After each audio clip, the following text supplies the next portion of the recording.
Hi everyone, thanks for tuning in again. I am back with Callum again today. Say hi, Callum. Hello, everyone. So Callum, you live and breathe SEO, am I right? Oh, yes. Big time. Okay, so for the benefit of those who don't actually know, SEO actually stands for search engine optimization. And I guess for someone who really understands the ins and outs of SEO and has designed numerous SEO campaigns for our ever-growing community of clients, I'm pretty sure you have dealt with many websites that are full of technical issues that could interfere with their Google ranking. And of Yep. all the technical issues you have encountered, is there one particular website issue that you have been seeing pretty often? Okay, so when we usually look at a prospect or an existing client, there's always a few things that stick out to me. The ones that are most popular definitely relate to site speed. Okay, so something I want to explain to users is that a lot of small businesses, especially, they go for hosting providers like GoDaddy, Bluehost, all of these US-based hosting companies, right? And it's like for all of the gamers in the audience, when you play a game, and if you're playing on an American server, naturally you get ping or you get latency.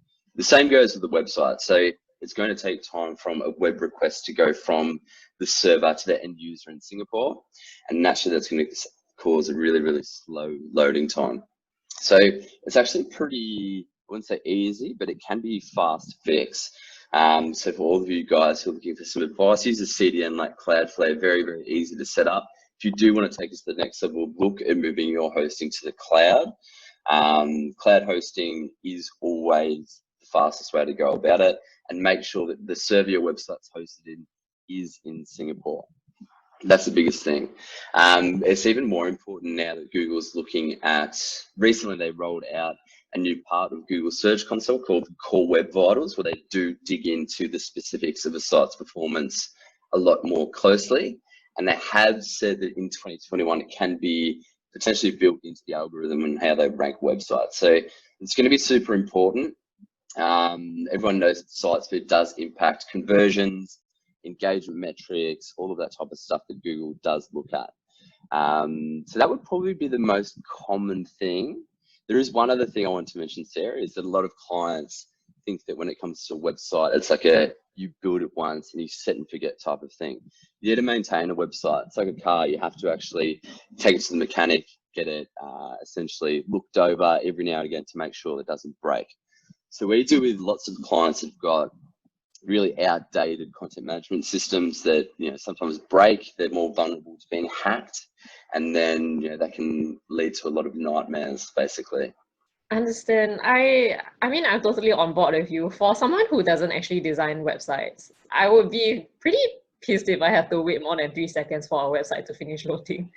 And Yeah. I will also be a bit panicky if I find out that a website has been hacked and I have entered my personal details. For example, for an e-commerce website, I just actually subscribed to one new e-commerce website that I found on Instagram.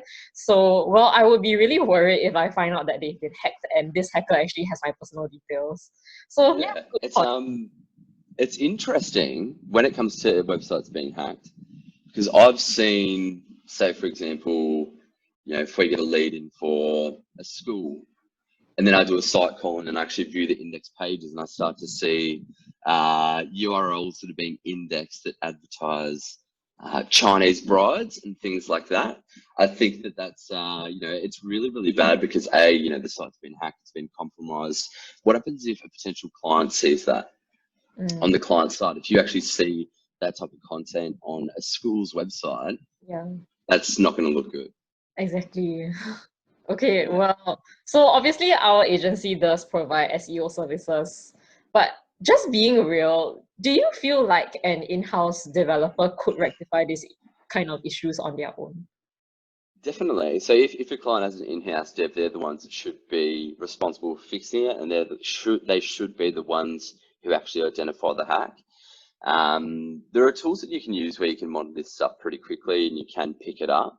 But I've seen clients that have just, they haven't really cared. They've left their site hacked for a very, very long time. I mean, when, say, for example, the SEO tech team, when we pick up on it, we will actually fix it for the client because it does impact the site's performance. So it is in our best interest to do it. But yeah, it's really, really common. And again, that's why it's very important to keep your website updated so that these dodgy people out there can't actually find vulnerabilities within the CMS itself and then, I guess, penetrate the website and do lots of dodgy stuff. Okay, well, thanks for being real about it, Callum. But I think That's all right. people actually undermine how complex SEO really is, because I feel like, correct me if I'm wrong, but do you guys have to do constant monitoring just to make sure nothing is wrong? Yeah, so we do. I mean, with a lot of our clients, we will have a monthly hygiene check. Okay. So the hygiene check would consist of making sure that all of our on-site SEO is in place, monitoring Google Search Console, which is usually where you can see a lot of spikes in things like hacked URLs, broken links, and things like that. So when you have an SEO agency, they do look at this type of stuff for you.